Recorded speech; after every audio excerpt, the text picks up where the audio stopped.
I'm afraid to mention my favorite still numbers here because I'll never get it again. But it's on Nosferatu, for instance, we really pushed the envelope of how far can I shove the optics. There's stuff that's like feels right for the movie, and then there's stuff that's just part of your bigger arc. It was kind of like one of these things. What happens? What if? What if? And I thought, I don't know. Let's try. It worked out for us.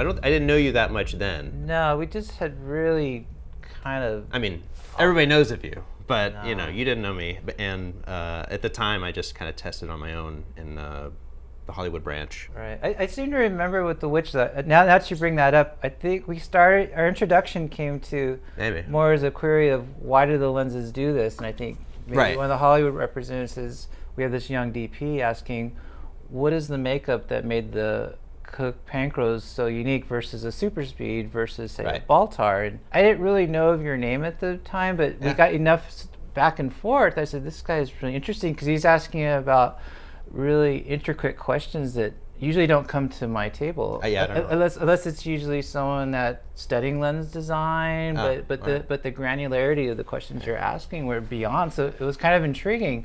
So then I remember after you finished the movie, you sent me a DVD of The Witch, which I still have with your note. Oh, nice. It was a post-it. And I placed it like, well, let's see what this guy, let's see, this guy can talk the talk, let's see him walk the walk. And I was intrigued. The way you pulled out details in the dark, I was pretty impressed. I mean, I'd used the Cooks before, and I was just doing my due diligence to look at the other stuff because I never really lined them up and shot the same medium shot side by side. And you also made like a high-speed Super Baltar 1.4 that we used for like the single source taper candlelight stuff. I don't know, is that your creation or did that exist? So basically the Baltar design philosophy has been kind of public domain for a while. So what we did is we took thematically of what the lenses do and scaled it up to be a faster lens than Super Baltars actually ever built.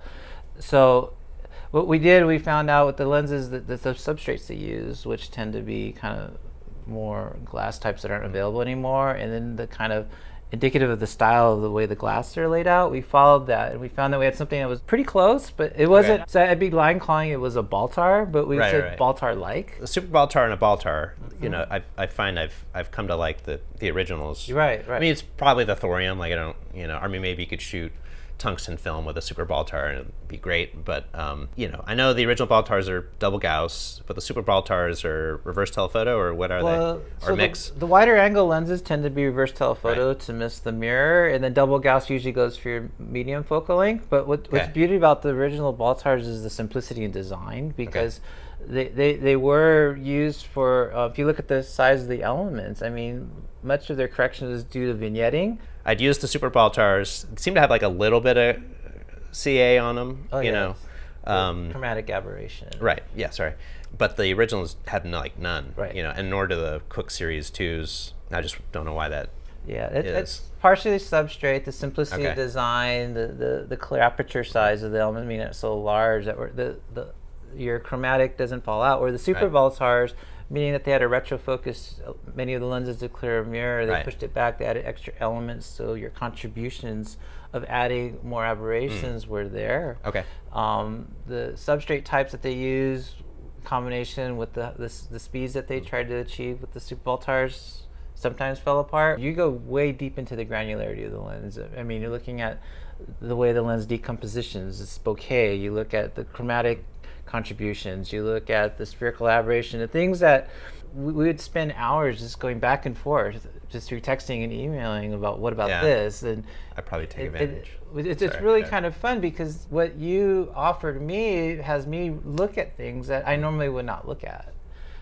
So what started with The Witch, when your inquiry of why is this lens doing this and this brand X isn't doing that and brand Y is doing this, and I was like, God, that's really some of the questions I didn't know right away. I had to look it up. We would throw them up on the bench and we'd try to give you answers. Well, they were 80 years old, so you're probably not faced with this stuff, and you're also doing like such sophisticated lenses, that this must all be like preschool, to you. It's really not, because believe it or not, at the end of the day, it's not about which lens has the most elements, which has the best MTF. It's which elements is going to yield the best face quality, or what's going to make your scenery look the best. And what I really love about you is you embrace the aberrations, you embrace the imperfections that these old lenses have to offer, and you marry it to technologies such as of isolating certain wavelengths, of processing it a different way, that your capture media, the way that you composition shots and things, using all of the disciplines that are expected out of cinematography, and you bring it in. And at the same time, what's really nice is that you never colon what you learn, you share everything. For instance, that every time you share, like, I like this but not this, and then I ask you why, and you say, well look at this, the face, look how it almost orange peels the face where this one doesn't. Rarely does a cinematographer share some of his secret sauce, and that's one of the offerings that you as a cinematographer is very unique, because you're very technically astute, you're very artistic, and at the same time you want to share and educate industry, which is you have three really strong disciplines. Yeah, thanks. Yeah.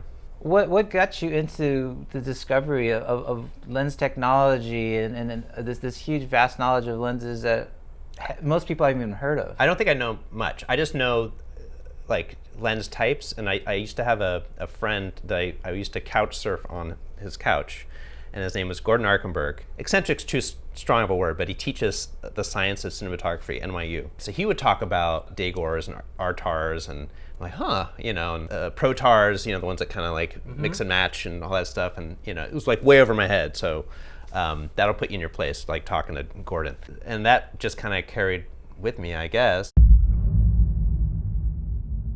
After The Witch, I knew about the Series 2s, I knew about the Super Baltars, which I'd used once before in Rob's short film Brothers. And I remember showing up to test, to look at lenses for the Lighthouse, and they set some stuff out, because I think I asked generally through someone else, you were busy, what do you have? I don't know, what do you have that's off menu? Right. And then so there's like this collection of stuff. I don't remember who it was. It's like, oh, you have this and this, and here we have the Baltars. I'm like, oh, I've used those. It's like, no, not the Super Baltars, but the Baltars, which at that point I'd never heard of. So so I put that on, and I tested all the other stuff, and the super speeds again, et cetera, et cetera. And that was the one that I liked the best. And I think at the time I was really into this, kind of football bokeh and the whole like. I don't know if you call it a Petzval swirl or whatever you call that sort of this effect. Yeah. Okay. And I still don't know what makes that. It is astigmatism that makes the bokeh go round, swirl like that. Okay. Your horizontals and verticals are focusing at 2 points. So imagine it like a bullseye ring. Right. So you're seeing the ring of the outside of the bullseye, and the other part, the hyperspace, is your. Okay. See, this is the realm I can't get around, but thank you anyway. What was intriguing though with the Lighthouse was your combination of like spectral filters and complementing. Well, obviously to get your black and whites to be more saturated or something. No, I was trying to give it an orthochromatic look. So we had the filters made by Ron, who was at Schneider at the time. He made a short pass filter. So it's just chopped it off at 575 nanometers, and the rest just went in the bin. So I remember at the time you telling me, oh, the Baltars are great because they pass a lot of blue. Yeah. And I said, well, yeah, just give me as much UV and as blue as you can. Well, that's the thing is that at that point it was kind of showing me now, which I still use to this day, was that lesson of selecting lenses that are most beneficial to the wavelengths that they want to isolate, especially if they're going to use any type of bandpass filters. The fact that you kept nudging on us saying, well, what do you think about this? What do you think about that? What about this lens? How's it going to render to the face? What about the vignetting? Can you control this? And then we came up to the thing, well, are you going to crash into the mirror? And then I assume you're going to tell me something that's not going to crash into the mirror, but some of them look like you got really close. Well, I see them shaved down. Yeah, we had to shave a few lenses because I still have a couple of the I want to say failures, and it might not have been from Lighthouse. It might have been from another show you did where I thought, I'm going to get this to clear, and it would not clear. Oh. The lenses were shaved, and partly because we were pushing the limit of some of the vintage optics were pre-reflex. Right. Well, okay, so the 35 and the 30 millimeter Baltars are pretty close. Like, the 35 is like this, and the 30, the supposed 30 is like that, as far as what you see. It really is. And the 35 is maybe a little wider, and the 32 is, later on, I almost want to call lenses by their horizontal viewing angle, Like I would just call, like on Nosferatu, I just would say, give me the 40 degree, because I know that's the one, and I know that the high-speed lenses were tighter, so it's almost like you almost got to label them that way. Just give me a 40 degree or a 35 or a whatever.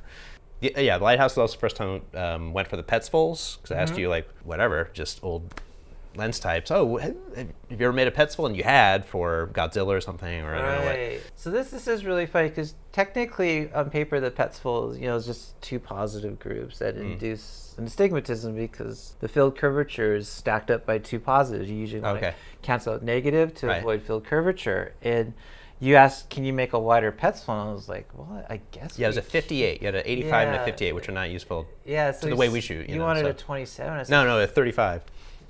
Didn't you ask for something wider than that as well? It's probably a 30. I Maybe 35, but I was thinking you were like the first one to say, let's start pushing the Petzval design to a new realm by and still clear the mirror. Is it technically still a Petzval? Because I know, inherently it can only be a certain, view. So I added a little extra power to it to push it away from the mirror. Okay. So it was kind of like a Petzval with a Doppler in the front, I guess, for lack of better words, to give us a little bit more clearance. But it was kind of like what was kind of rattling in your head. You had a really kind of interesting concept there. We said, wow, this is actually worthwhile. And as a result, the modifying Petzvals for various focal lengths, which evolved into anamorphic Petzval, all it was really kind of originated from your inspirations way back when. So we should draw a double Gauss and a Petzval? Is that what we're We can do that, yeah. The magic board just showing up. I mean, we got enough blue going on. You could. I know. Huh? I mean, you could put the stills on the board if you wanted to. We could actually do that. It's got a blue screen, so. So basically, when we look at a Petzval, we'll kind of try to explain a couple things. So traditionally, what you would use on a Petzval is we generally would take two doublets, one half of the focal length of the other, and I put my aperture stop here. Now, what makes a Petzval unique is that I have two positive components. The sum of my powers is what's responsible for my field curvature. Okay. So since I have no negative power to really offset the Petzval sum, my positive contributions, what happens is I induce an astigmatism. So if we look at, let's think of how we look at a lens radially. If we think about our, this is the purest of Petzval, and usually like projection lenses, like you're saying, they'll have like a field flattener or something in the back. Right. But for you, you're using the Petzval more for an effect. We're actually inducing astigmatism, so I would try to create the highest amount of positive power so my field curvature is greatest. So that just means this, I mean, are you just grinding this more like that? Or I would probably use complementary focal length. So like a 40, I'll use like a half of a focal length of the original focal length, so like an 80 and a 40, and the two come down to make like a wider angle lens with a very strong curvature. But what I found is that to create your effect, to enhance it, especially in a wide angle lens, since I can't have really anything in the back because of the spinning mirror, we would put stuff in the front, and I would kind of like do a quasi Galilean in the front that would allow me to push it away from the image plane. But the net result is, if we think about astigmatism, if this, everything coming inward would be what's called my sagittal ray, and then everything outside is my tangential ray that follows this, which is perpendicular. So if you think about it, sagittal, the easy way to remember, sagittal comes from the word sagitta, which means arrow. So it's an arrow moving inward on a bullseye. Okay. And tangential would be obviously the tangent to that. So if I have astigmatism, I'm going to focus either my outer ring sharper or my inner arrows going in sharper. So you're looking for the swirly effect. So I would try to make the tangential be in focus, stronger, separate of the sagittal being out of focus. So you'll get this kind of blurry sagittal. But what happens is when I do that, I get this kind of ring effect because I'm only isolating this bullseye ring. So what we did is we strengthened them out of astigmatism, meaning if I looked at the curve of the lens, I have my T and S curves. I would always have my tangential and my sagittal. It's almost always a 1-to-3 ratio, meaning that it's always 3 times stronger than my sagittal. Okay. So I would force the bending to make this a stronger effect. So in the case of Northman, I would really accentuate this outside ring to make it look stronger. And to get you the wider angle lens, this is where you're technically right, is that am I truly a purist Petzval, or the fact that I added some component powers, I wanted to keep my dominant positive power in effect to give me the astigmatism, but I kind of cheated the Petzval to give you the wider angle field, so I can still, even though I'm giving you a wide angle lens like a 27, I'm not going to crash the spinning mirror in the camera. And that's part of the reason why, for instance, on Nosferatu and like Northman, I always say, when especially Nosferatu, you have to use a camera that has a further spinning mirror, because on Nosferatu, for instance, we really push the envelope of how far can I shove the optics. Right. I mean, for the high speed. The high speeds, and even, believe it or not, like your Baltar lenses. Okay. Draw a double Gauss, like a Baltar, because I know that, you know, so, and I want to draw like a purist Baltar, but I'm curious what you did in the Lighthouse to give me to make the 30 fit in there. Like, how did you alter because these were made for rack over canvas, right? So they're not made to clear the mirror. So your typical, without getting too crazy, your double Gauss is generally, it's called double Gauss for a reason, because a single Gauss was basically your positive negative element that would be used, and then someone thought about, let's use symmetry or pseudo-symmetry to cancel out some of our transverse aberrations. So your double Gauss basically is a fairly symmetrical system about the iris. Now, in the case of a 30 millimeter for that you had, we had to use what we call more directed toward an inverted telephoto design. It's interesting because the 30 and the 35, and the 30 really was like they're basically, it's really like a 32 and a 30. Yeah. Exactly. And I ended up just using the 35 because I preferred the look to the 30. And even at the same stop, the difference in depth of field was great between the two. Like the 35 it just fell off more, and the 30 just at the same stop. I know it's it's a pretty similar angle of view, but they look rather different. Right. 35 was like a great portrait lens. It just kind of fell off, and and the 30 it just seemed to the field just seemed so deep, even when they're both shot at a 2.8. So. Yeah. So there must have been something fundamental in the design that was quite different between those 30 and the 35. Yeah, it was a very minor amount, but what happens is this: if you look at the design, if we look, so this right here is kind of. I mean, in the end, I was using the 35 for almost. It's kind of interpretive. So when we look at, say, we're going to get into more MTF. If I look at an MTF of a lens, if I have a really sharp lens. Right. Okay. My MTF has a good peak, but has a fairly steep slope, right? So if I have a lens, on the other hand, that has not quite the high MTF, but a more gentle slope, kind of like the deep field effect, what happens, what's in focus is very in focus. I get a very sharp lens, but since my slope is very steep, the energy of that lens just falls off really fast. So I get a really good, strong in-out of focus response, so much so that what's in focus looks very in focus. But since the slope is so fast and rapid, what's out of focus looks very abrupt.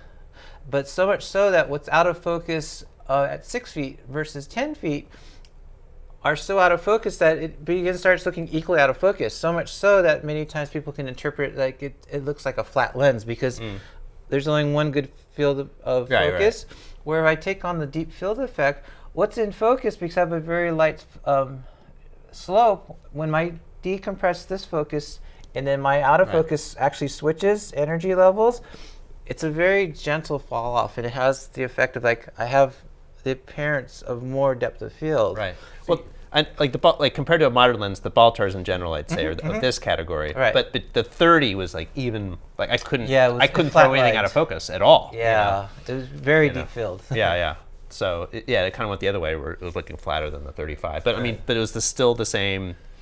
The 35 was, and the 30 and the 35 still had more or less the same formula, or is it, were they? A little different. It was pretty surprising. They weren't too far different, but the 30, I had because of it had such a strong positive response, I had to push it out a little bit more aggressively. And as a result, I flattened out my MTF curve and gave you kind of this, I guess, like deep focus lens. But the 35, was that good as is, or did you have to do I had to some modify trickery the mirror. I had to do some trimming on there. You had to do there too? Yeah. Okay. All right, I figured. Okay.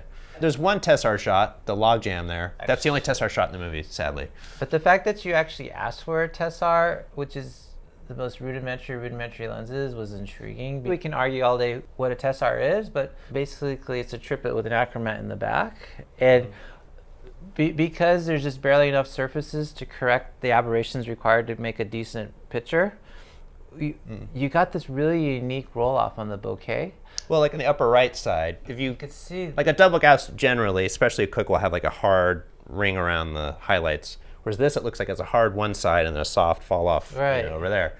And I don't know why that is, but you're saying the fact that we don't have enough surfaces to fix all the aberrations like you would have in a double Gauss. So you're seeing very one-sided in that case where it's falling to one side. But very interesting enough, if you look at the way that it decompositions when it goes out of focus, you get this really nice smooth rollout. Which I have to say, the only other person actually ever used a 3-element design lens was up to that point was Paul Thomas Anderson. Oh, right, sure. Yeah, it was an old brass thing, wasn't it? Yeah, it was tiny. It was like this. It was an old Pathé, but this guy has some really serious courage, because just to throw this out on it's a montage. It's fun. Yeah. You know what I mean? Like the lantern stuff. I mean, the Lighthouse is scary because I shot a lot of films on film, like in my 20s up until like 2010, then until the Alexa came out, and then you couldn't shoot film anymore. Everyone just wanted to shoot Alexa. So this is my first return to film, and I found that I lost courage. I lost my confidence rather. And I was sort of had to learn all over again. So I was like testing everything. I had to relearn all this stuff, especially on black and white film. And then, this lens, is this just going to be all flare? And I didn't really know how it would look, so I had to test the hell out of it.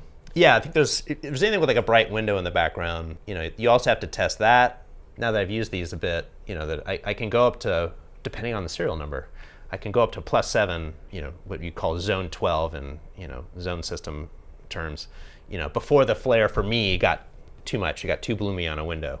Depending on it, is the wall light or is the wall dark? But this one's probably only like +5 or +6. But I learned that like with a lens like that, I have to put like a net outside the window just for what the camera's seeing, and then all the other light gets to pass in. You have a pretty extensive log of the lenses that you are dear to you. Yeah, I'm afraid to mention my favorite serial numbers here because I'll never get it again. But it's.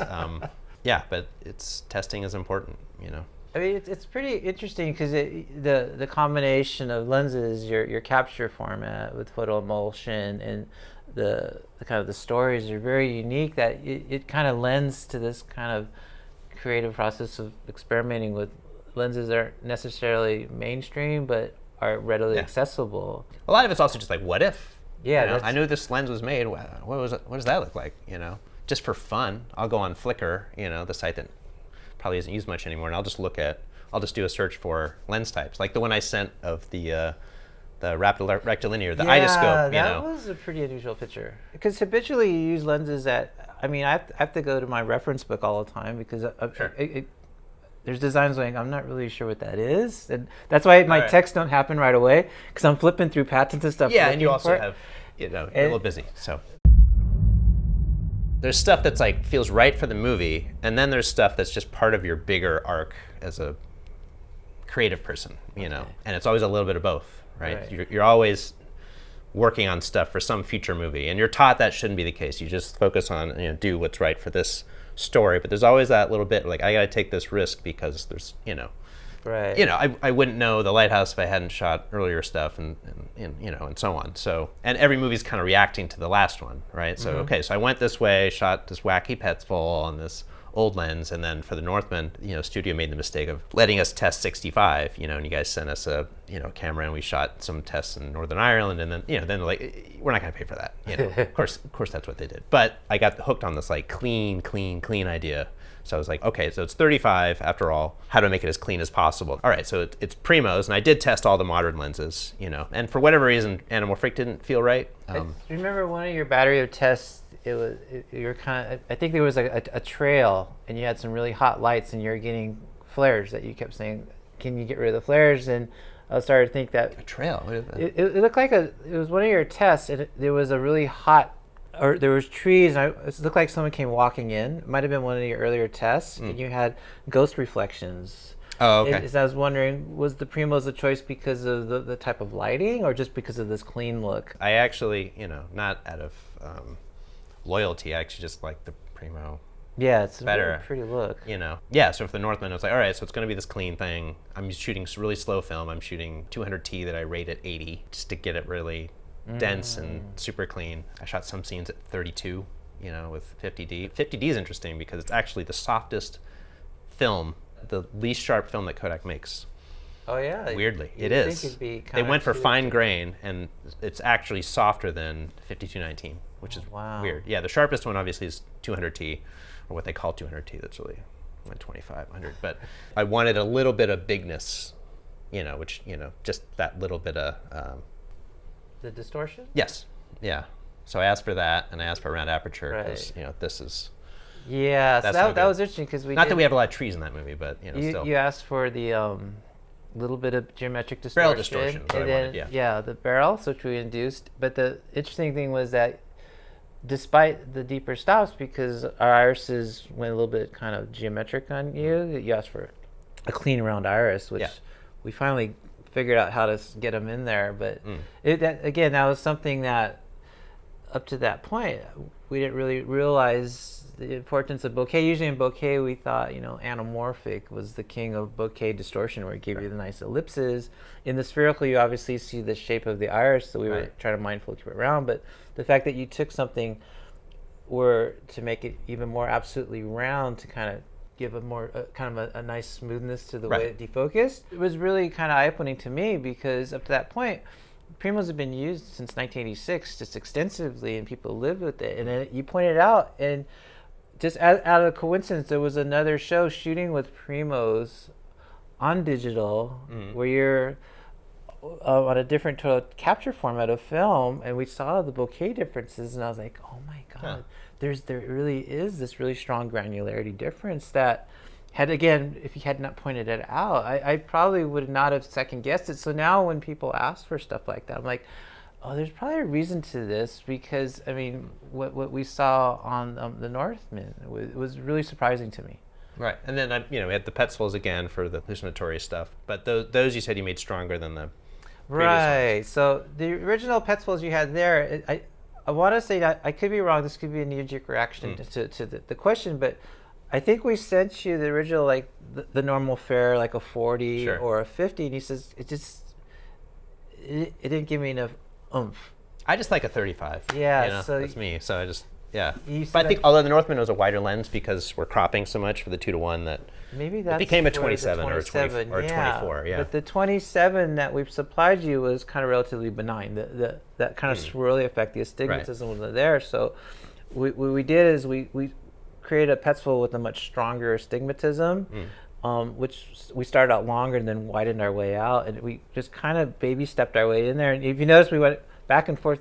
We got to go too far to know. Yeah, you kept saying push it, and finally, I think I finally hit a point like, okay, that's good, bring it back just a little bit. Sure. The hard part was you might have already been in the UK for that part. Yeah, it would have been Northern Ireland. So it was quite a bit of shuffling back and forth with equipment. So we're shuffling, which was good. Thank goodness you gave us again plenty of lead time, but you're very understanding that this was an iterative process that we're and the delay for COVID and everything that made the shots better in other ways too. As far as being able to block everything. So what you're gonna end up seeing is you're gonna look at my really bad chicken scratch of the Primo iris had a shape like this. That's not too bad.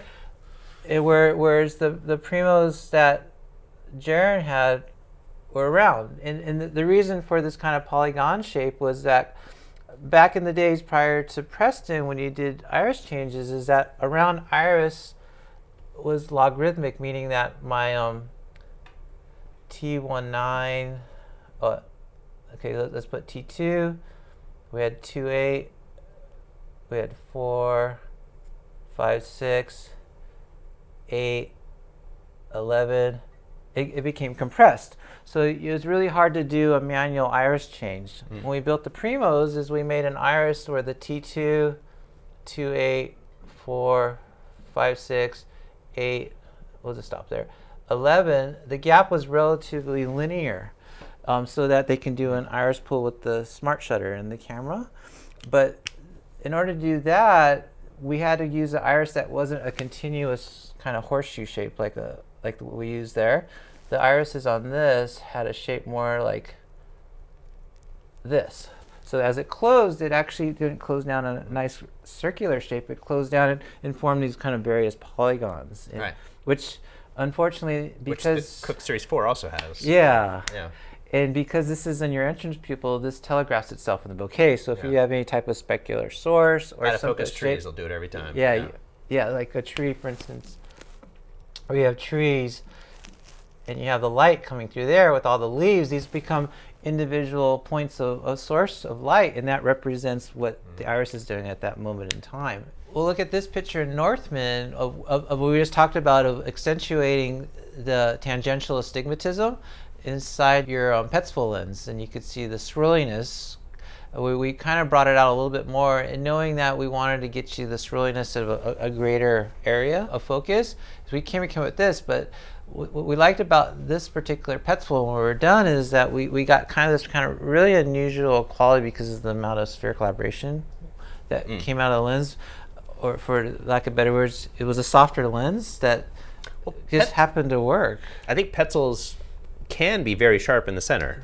Technically, right? Yeah. If you think about some of our earliest projection lenses in a Petzval with a field flattener are very, very technically astute lenses. It's just that because the way the motion picture industry is kind of twirled and I wouldn't say misused the Petzval, but actually reappropriated the way the Petzval, what it can do, and made it into a swirly kind of portraiture lens. The concept of this positive power can be turned into a very almost near perfect lens, especially at a unique focus conjugate. So much so where it's mind-boggling how clean it can be. So, but just here, yeah. I mean, just actually, you'd be surprised. Like some of the projector lenses of the early Petzval designs are very nice to the edge, and but it's fine because you're just projecting on a flat screen. Right, exactly. So, once you start changing your focus position, then we have to rearrange like such things as air gaps or positions of the elements, or possibly introduction of other elements that will bring it down. But like to what you just said, a Petzval lens doesn't necessarily have to mean a lens that has this kind of interesting portrait with swirly look to it. The actual scene, when there's actual movement to it, almost kind of add this kind of really kind of almost creepy kind of depth to it, where just you see the highlights kind of move through the really field. Fun. You use the lens right at its, I don't know if you did that consciously or subconsciously, but you used it right where the astigmatism flips. You found the flip point. So you can see at the top of her headpiece, you can see now it looks like hyperspace where the lines are going inward on the bokeh. I mean, do you find being with photo emulsion that you get some really happy accidents that on daily is like, wow, that really worked, or oof? I don't know.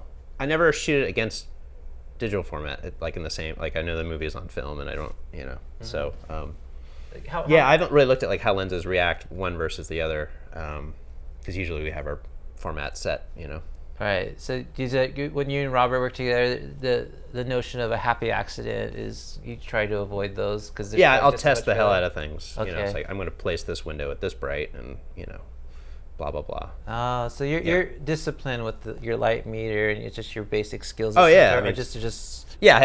build formulas for night exteriors. Like for this movie, it was it's like -2.5 for the moon, and the fill was like -4.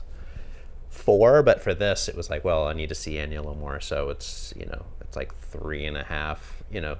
Depending on how you grade it, you got to work from the end of the chain back. So it's like I want to grade it like this at this ISO, and I want the blacks here, and you do the print first, and then you work back, then you do your test to see how to expose to that photo paper, for instance, or that print, so that's the way you kind of have to do it. So if I want strong blacks, you can't test your exposures and then print it differently later. It's too many variables. It's like, no, it's going to be printed this way, and then you know. So you have a very high degree of discipline in the way that you're shooting. I try to, yeah. Yeah, this is like, I'm not figuring it out. It's like, okay, I know that, right. a night interior, I got to make the moonlight brighter than a night exterior because it's the same effect. If you're in a room during the day, you look at the sun on the floor, it looks like it's 4 or 5 stops over. You go outside, it looks normal, Or if it's backlit outside, it's like +1 or something, or +1.5. So yeah, you're always thinking about where the stuff goes because that's how you get night exteriors. You have very little wiggle room. Right. If you're off by a third of a stop, it's just like, oh, this looks lit and fake, and then if you go the other way, it's like, oh, I don't see it. So you really have to be.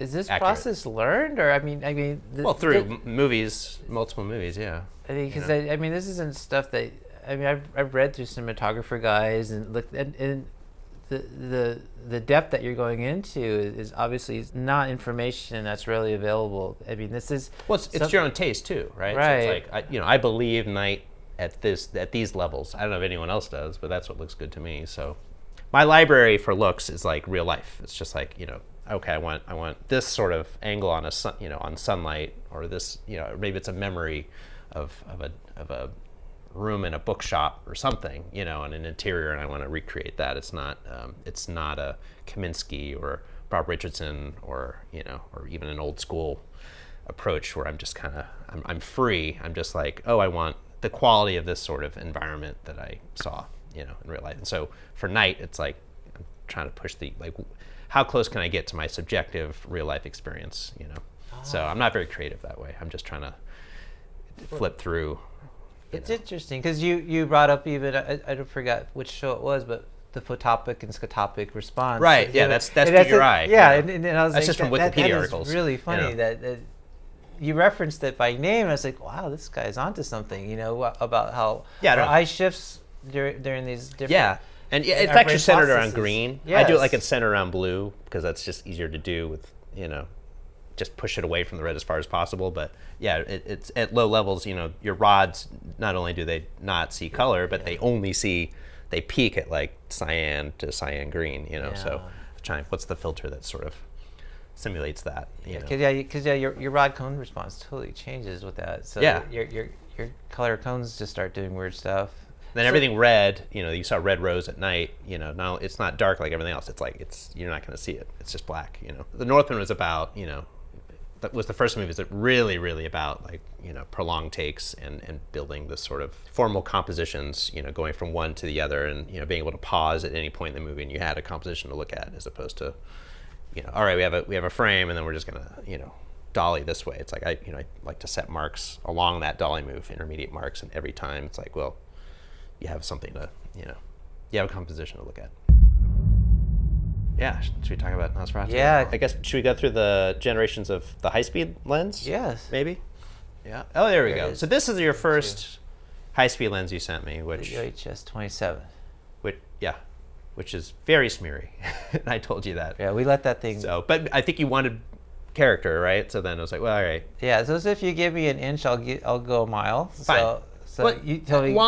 I think long term, that's the way to go about it. Right. So there's a photographer that I'm friends with, and she says when you're doing a print, it's called flanking the print, which is guess your best exposure onto the paper, expose it. All right, let's say it's too dark. Okay, what's the correction to make it lighter? And whatever you think the correction, or whatever your prediction is in the correction, just double it.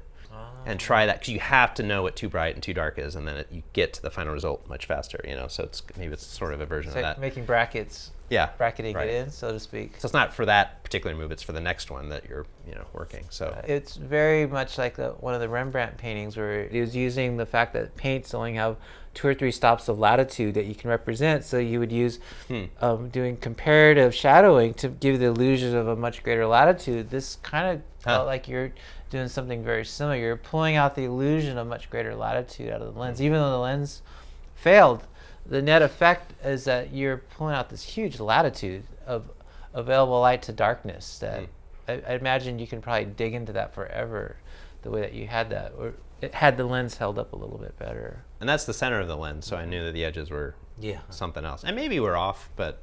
We shot this and I thought, okay, at a T2A with this kind of scene, everything's going to look kind of the same. And then here's where you really showed me that that's definitely not the case. You'll see that the Nikon, where it's relatively flat, the bokeh was very, very uninteresting. This is the case of the depth of field. What's in focus or in focus.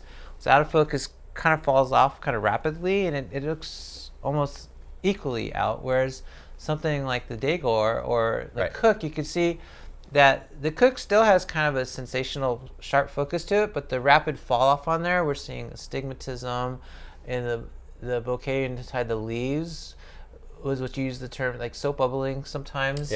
Well, you see the vignetting in the grass in the lower left too. Right, it gets darker, but you see it's a much more interesting look than the Nikon had that we initially tested. And then we started experimenting at that point.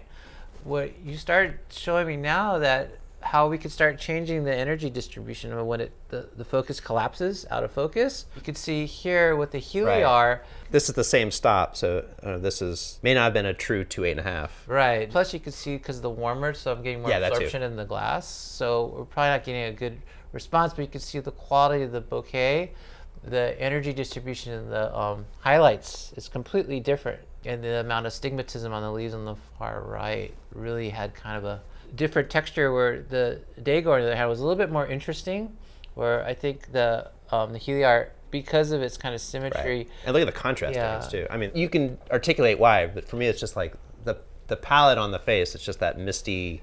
You have all that. It's not a milky lens, but it's also still a soft lens. It's a nice, pretty glow to it. And what was most striking is if we can go inside, there's the earlier test there. So this is the one that's the most revealing to me.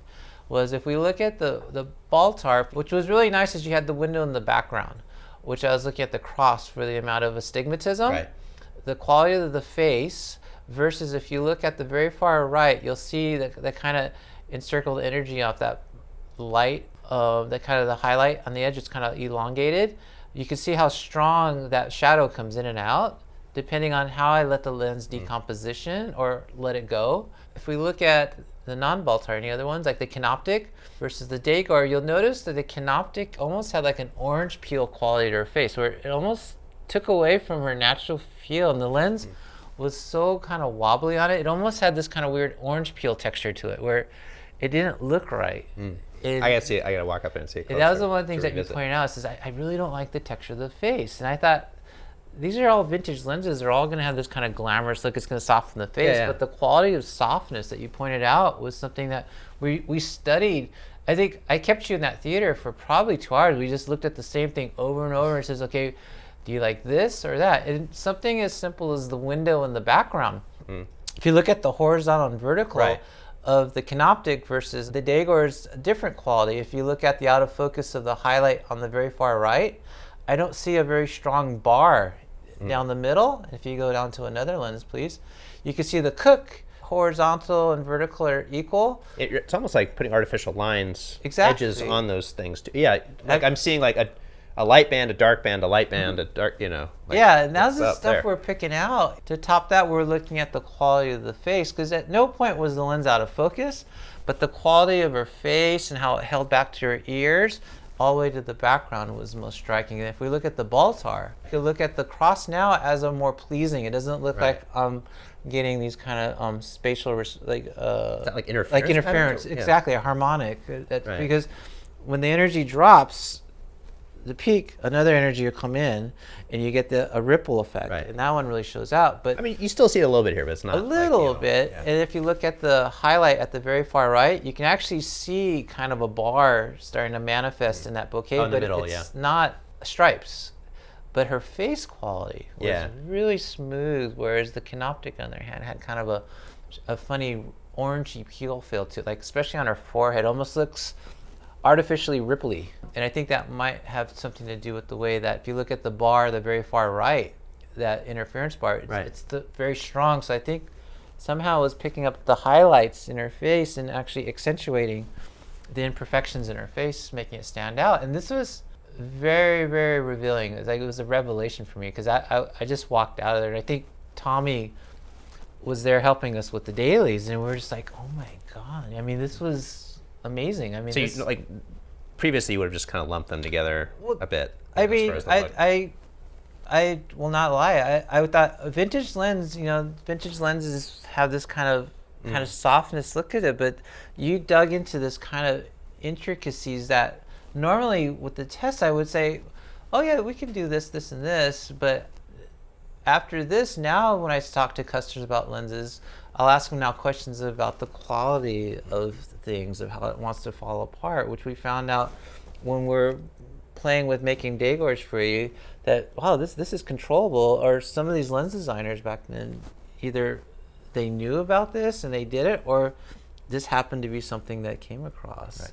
But this was probably one of the most educational processes for me, was this whole Nosferatu test, and the fact that she did so many batteries of tests of different conditions. Right, inside, outside, high contrast, low, and more importantly, is you shared with me why exactly you didn't like it and why you did like it. And you could see the vertical to horizontal, the astigmatism is very strong, which we saw in the trees. Right, and there's like the interference effect is almost not there at all. Yeah. But you could see the smoothness in her face versus ultimately with the Baltar, which had this really nice kind of feel. And I could kind of see where just a really clean palette. The color temperature on there, I think you're not as excited about the color of the Baltars, but you were working with it, or I'm not really sure. No, it's good. I mean, they're cool. I needed the cool color for, I didn't want a warm lens, that's for sure. Or the cook was very warm. Yeah. So you memorized shot by shot which lens is which? Yeah. So yeah, that would have been, because there are rules, because you use the Daegor for Orlok stuff, right? So this is the 27 high speed, but it's not, you made a better version of this lens.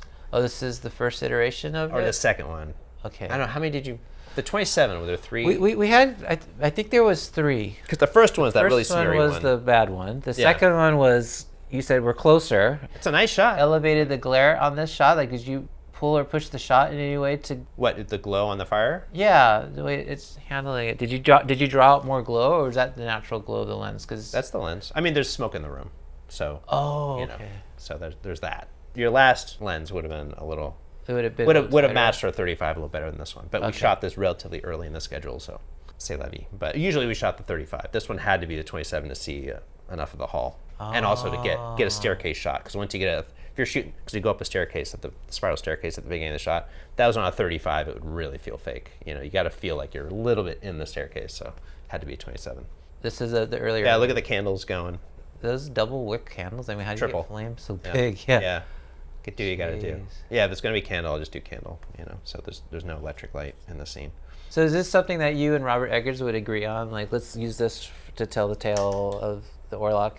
Yeah, I wanted something a little bit more dreamlike, Not that the Baltar is that literal, but it's just, had to go further than the just take it down a step. I just love also just the color, just the pastel color you get out of a Baltar and the Daegor. I mean, I just threw some older lens designs at you, and I knew that the Heliar was famous for being a portrait lens. There's like this, tale about the Emperor of Japan would only have his picture taken with a Heliar lens.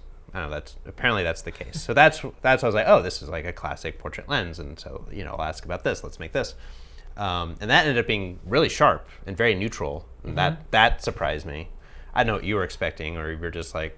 We took the basic design concept of that kind of nice symmetry of the design, and we spruced it up so that we gave you an image that wasn't overly soft, because rather for the Heliar, you mean? Or okay. So the Daegor, that's not a symmetrical lens, is it? It's a 5-element. Isn't it? Or the power symmetry where it balanced itself out, so it wasn't as horrible. But then when you threw the Daegor at me, I was like, the Daegor? You caught me off guard right off the bat. I was like, what is a Daegor? Oh. So I had to go back, and I think there was a pretty strong lapse, and I had to research what a Daegor was. Yeah, a double anastigmat, or doppel anastigmat, yeah. And I was looking at this going, what is this? How are we going to make this work? And then...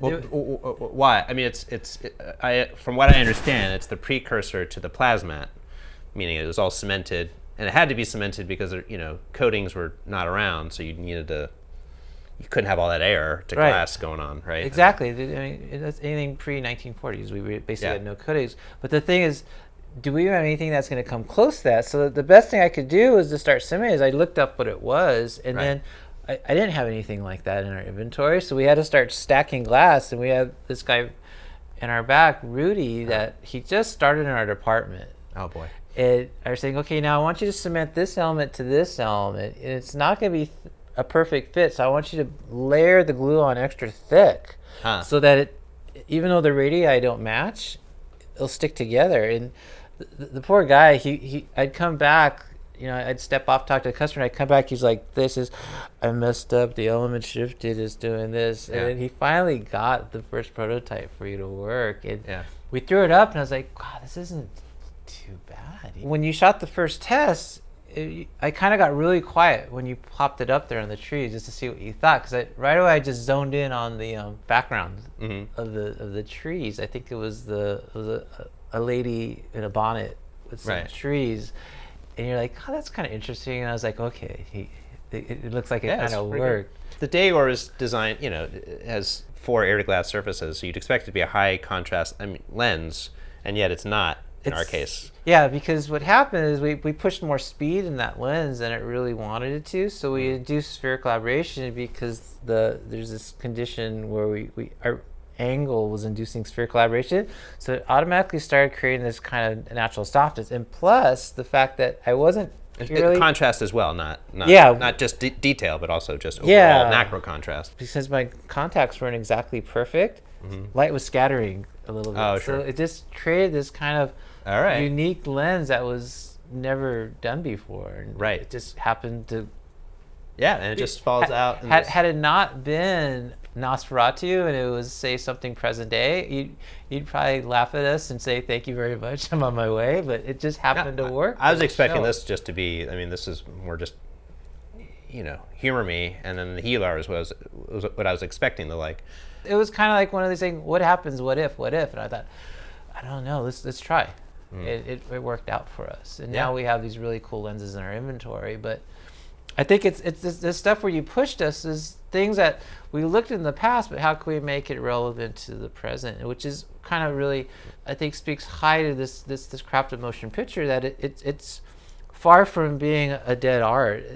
Thinking that we've reached the zenith of what computers can do with aspheric technology, with glass types, with digital sensors. What you're basically pointing to this is that never quit experimenting, always try. There's always a new avenue to create something different. That seems very interesting to you, even if they're so simple, right? Well, that's the thing. The simplicity is the challenge, is because I don't have all these surfaces to control aberrations. I don't have this huge amount of freedom. I think it was wisely said by a very competent lens designer for another manufacturer. It says it's easier to make a perfect lens than it is to make a lens with a lot of personality, because a perfect lens, you go for a mathematically, lowest mathematical value. Which lens is giving me the least amount of merit? The merit function is its lowest value. Where a lens with personality or something that's very artistic, we're looking for a lens that has character that's not necessarily quantifiable. Yeah, and which character do you like and which do you not? And when listening to customers now, not only listen to what they want, but I'll start asking them questions, probing of things that maybe they never even thought about. And that largely comes to the way that you kind of helped me become a better person. It seems, Jarin, I've known you since, let's say 2015, right? But it's like this. It seems like we barely know each other, and then it kind of... we kind of gets... Our kind of knowledge base crescendos. We become more and more familiar with each other. But right from the very beginning, I've noticed, like, wow, Jarin Blaschke, he's asking questions that are very intricate and really wants to familiarize himself with the art of lens design and lens technology. And the question I always have is, what drives Jarin Blaschke to always want to strive for a new lens? And with these projects, why is it that you're drawn to these kind of projects that are definitely outside of the norm? And what continues to drive you to want to go down this type of path?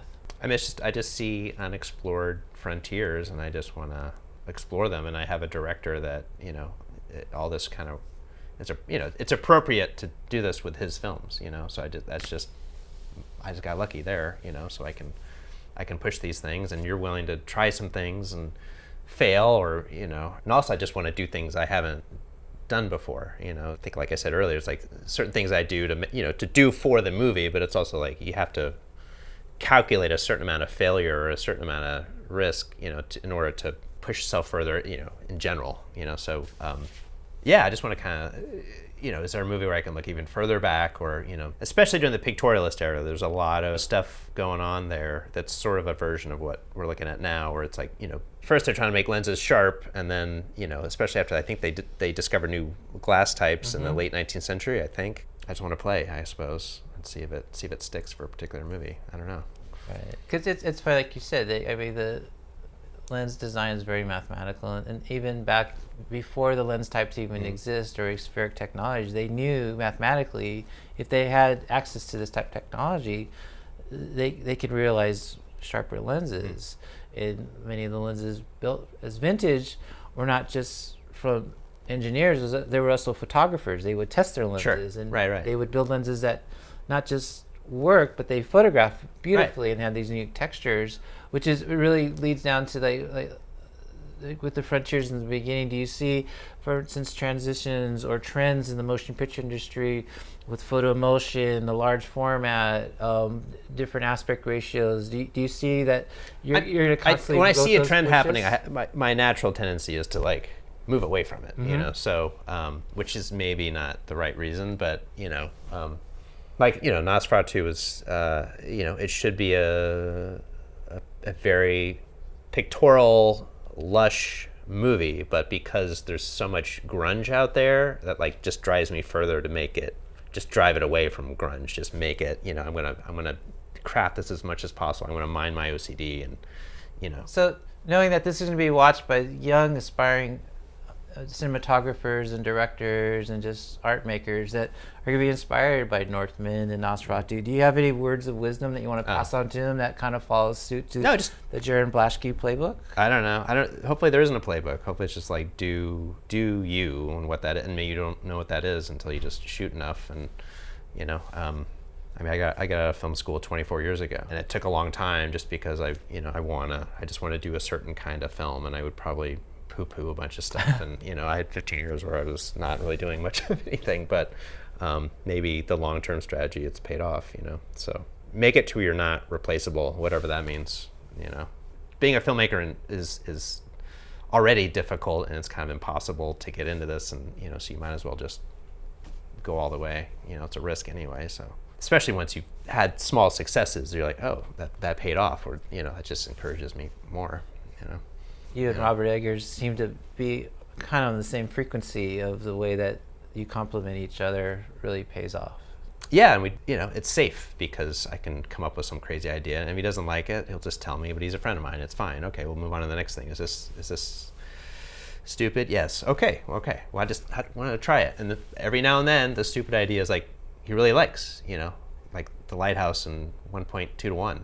Like, I didn't think that was going to be a yes, but he really liked it, but another director, I probably wouldn't have done it, or or whatever, a certain kind of lens, or a moonlight where that's black and white, like truly black and white, and only these certain frequencies. Like, how many directors would be okay with that? It's a very familiar and safe band where we can go out there. Right. Well, it's funny you say it's safe, but at the same time you leave yourself out there by testing. Yeah, sure. Well, I have the shelter of the director, like maybe I don't get credit for everything that I do, but I am also safer when I, up. So it's been great knowing that each time that we interact, we get a little bit deeper into it. And I think you're beginning to test to see how far you can push me. Like, okay, yeah, sure. See. Yeah, like, well, that paid off. Whoa, wow, I can go further. That's dangerous. I'm encouraged now, so yeah, what's the next thing? But I think it really kind of helps to perpetuate the art of cinematography. We don't want to treat it as a mass-produced art form. It's something that should have, it's like you're saying, its own texture, and something that is unique to oneself. Whatever that is to a particular filmmaker,